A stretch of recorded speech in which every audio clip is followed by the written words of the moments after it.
What I try to do is look at particularly what um, uh, web developers, app developers, the people who make the technology, look at what they're thinking about and try to map those ideas into things that really affect people's lives soon.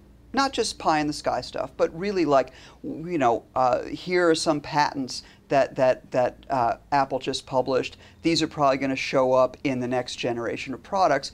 You're going to be able to do this. I find that really interesting. Now, did you start with that angle or passion? No, I found it. And how did you find it? I found it by following what I found interesting. Merely by looking at what was coming out and looking what were the things that I thought make good stories. So you started out a year ago. You hadn't found it then. You said you didn't think you got it, right? You had numbers that were like 10,000, 20,000 a month. Oh, less. No, yes, no. And how'd you feel when you saw that? I thought I wasn't getting it, but somebody clearly was, and so I started looking like, what's Kashmir Hill doing? How's she doing it? And I started seeing patterns. I started seeing the way, for instance, Kashmir would jump on something. I was really impressed. There was one sort of New York Times story where she realized that the New York Times hadn't written the get to the heart of it headline. And by having that insight and by writing a great headline and taking what was really salient in that story and putting it together, she turned it into something else. With her knowledge of privacy that she had a great body of work in. Right. No, but it clicked with her. Right. And so even though somebody else did the reporting, she had a response to the reporting. And her response turned out, for many people, to be more compelling than the original reporting itself. And that's part of the game. We all look at our audience. We all look at our traffics. You're compensated as such in terms of unique visitors and repeat visitors.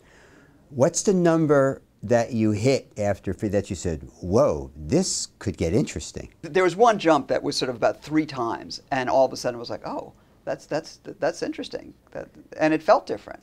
You know, when you think that people are paying attention, it sharpens your mind. You know, you look at things differently and you realize that there are implications to, you're not just writing into a vacuum, you're actually writing for people who are going to respond, who are going to decide that this is something they want to share with their friends, that this is content they want to be associated with. So you went from 30,000 to 400,000, say, a half a year, right? Oh yeah, 4 months, yeah. And how did your output change?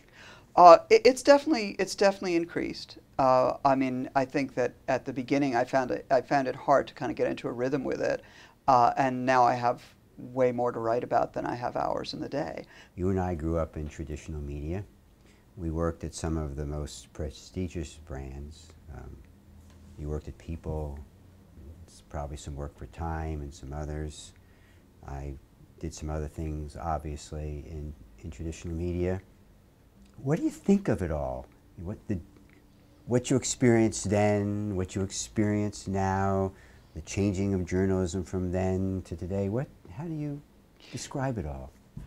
In a certain way, getting that kind of instant response, really knowing how many people are reading your stuff, knocks some of the pretension out of the whole business, because it's now not my opinion as to whether or not I think people are will be interested in something. I find out, and so it used to be that the writer had to wait for the editor to give them the assignment, and then had to wait for the editor to approve what they had written before it could even get to the audience. In this model, you're free to write whatever you want, and you're free to get traffic, or you're free to bomb. Is it intimidating? I think it's challenging. I don't find it intimidating. I find it very liberating because I know that the only limitation is myself. What's it like to hit the publish button?